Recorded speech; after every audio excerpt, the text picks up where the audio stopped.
in real estate securities, but probably some kind of a funds kind of an investment wherein investors invest in a pool typically called as real estate investment trust, and this trust or this pool of money, it may be a real estate investment trust, or we will be talking about real estate operating companies, or it could be mortgage backed securities, any of them. Investor is investing in these funds, and these funds in turn manage the real estate properties or give some loans to get involved in the lending process to someone who is buying the real estate. So this is what is a publicly traded real estate security, wherein the end user is not directly buying the real estate, but he is still investing in the real estate industry and enjoying the returns which are generated by the real estate market. And these securities, where the underlying is the real estate properties, they are publicly traded, just like a stock is traded on a stock exchange. Even the shares of these real estate securities are also traded, just similar to a mutual fund.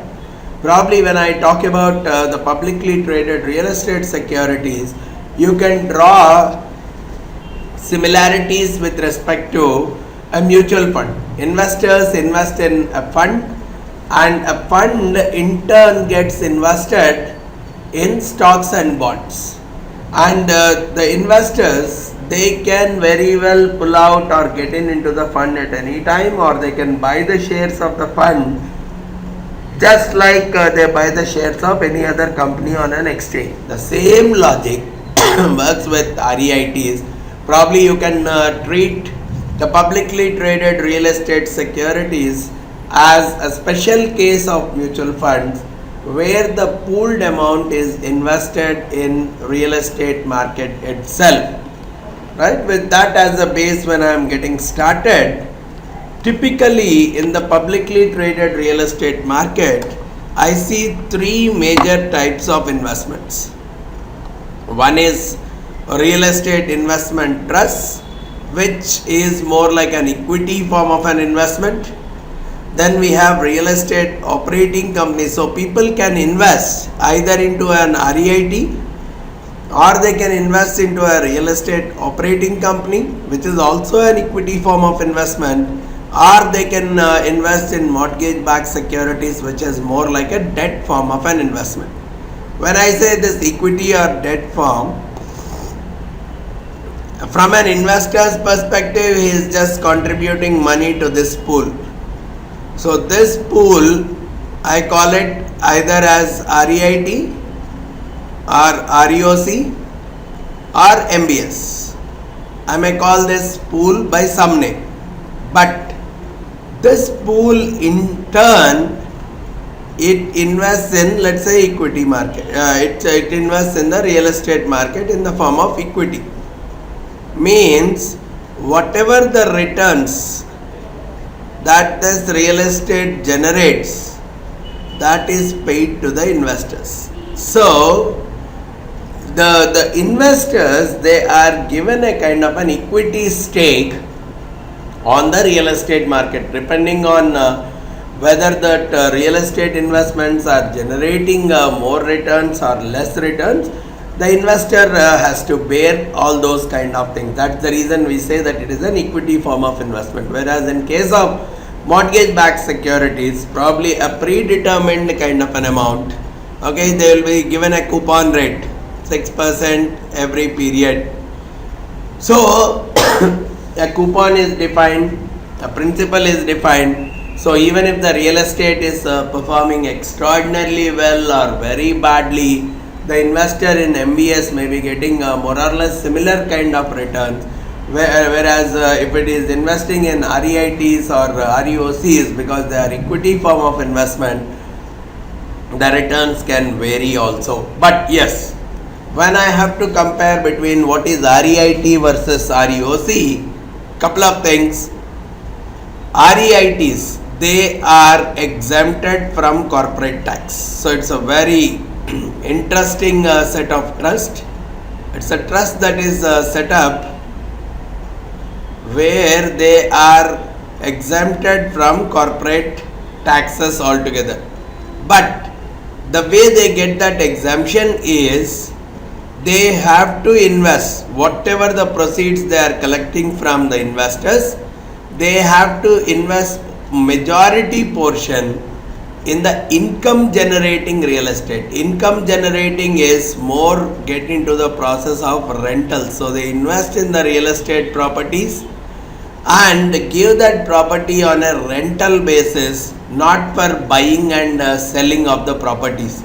Then when they are getting into the process of buying and selling of the properties, they don't get qualified as REITs and they don't get that tax advantage only if they are getting into the investment in the income generating property, and also they have to distribute the entire income at the end of the year. They cannot retain the income for the next periods. So it cannot result too much in capital gains or income accumulations and all, because whatever the income they are generating, to a large extent they have to distribute that income. Only under these criteria they are exempted from corporate tax, and that makes them one of the powerful tools with respect to the investing in the real estate market. And that is one major criteria that differentiates real estate investment trusts from real estate operating companies. And just to add a little bit more to it, they are actively managed, means a professional management exists, which means I don't need to really bother about developing the expertise in the property. That is what we used to do when I have to purchase an individual property for a direct purchase. I need to really evaluate the property thoroughly before I make an investment, because huge amount is involved in it. Whereas here, this is actively managed just like a mutual fund.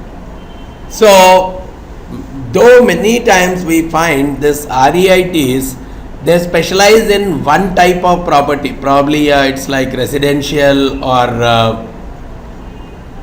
hotels or office spaces. You find so many such, or probably retail.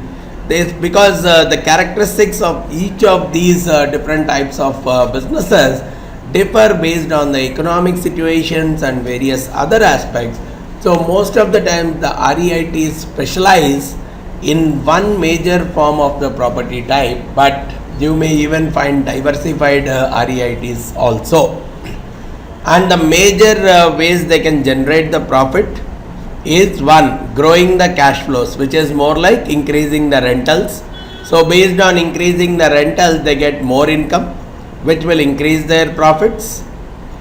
And they purchase additional properties. That is the way they grow, because they cannot retain too much.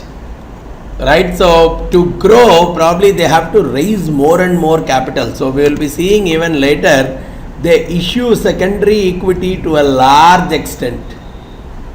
They keep issuing new shares if they have to grow, because for whatever the income they have generated for the year, they cannot retain it in order to get that corporate tax advantage. So they are distributing that entire income, which means if they have to grow, they may have to issue a secondary equity, and that could contribute more and more, or probably improve the existing properties, which could again result in increasing the rentals, which could give them the additional profits for the future periods. Whereas when I look at real estate operating company, whichever the companies which are investing in the real estate and cannot qualify to become REITs, they get established as REOCs, which means they don't get any kind of an exemption in the corporate tax, but At the same time, they have the flexibility that they need not invest only in income generating real estate. They can even invest in the real estate with a purpose of buy sell to a large extent. So they can they have a lot of more flexibility. They can retain the earnings. They have lot more flexibility compared to REITs, but on the other side they have a problem with respect to the tax advantage. So that's where we see the other set of companies which invest in real estate, called as the real estate operating companies. These two are primarily the equity forms of investment. But on the other side, we have a debt form of an investment. Again, the investors pool money, and that pool is in turn investing in residential and commercial properties as a lender. So that is which means, because it's a lender, the based on the EMIs that are received, right? Based on the EMIs that are received from the borrowers, the investors of MBS will be compensated accordingly. And the same way mortgage REIT is also like, it's a real, so it's again the pool of money is invested either for lending, giving loans to someone directly, or they in turn invest in some other mortgage securities, which again to an investor it generates the cash flow in terms of the interest payments as well as principal payments underlying the original loan. So whenever we are talking of equity form of an investment, all the investors will have ownership stake in the properties. So whatever is the return that is getting generated, that in a proportionate manner gets distributed. It might be a gain or a loss, but it would be distributed in a proportionate manner, just like any other equity form of investment. Now, why should I look at a publicly traded real estate investment like REITs rather than a direct investment in a property, direct purchase of a property? One, direct purchase of a property loses liquidity because of huge costs involved, and at the same time I cannot sell the property whenever I want. There is a illiquidity issue associated with the property. But here, when I go with REITs or any of these publicly traded securities, there is a lot of liquidity. Whenever I want, I can sell them at the prevailing market price, because there is a lot of volume trading involved in these kind of securities, because they trade on a stock exchange just like the liquidity associated with the stock. Even these securities also have a similar levels of liquidity. Then minimum investment is very low. If I have to purchase one direct purchase of a property, probably it may cost me a few millions. But here, with very minimal amounts, I can get into the investment of REITs advantage. So which can help me, if I have the same million with me, probably I can diversify very heavily, because I can get exposed to the investment in different properties in different geographies, having a small proportion of the ownership stake in the entire property rather than having a direct possession of the entire property. So I will be getting the benefit of the rentals of multiple properties of multiple types in multiple geographies with the same amount, rather than exposing myself to one single property and exposing myself to a very huge risk. So the minimum investment for each REIT is much lesser compared to a direct investment in real estate. The liability is limited to the amount of investment, because it's an equity investment. I may get whatever benefit I get,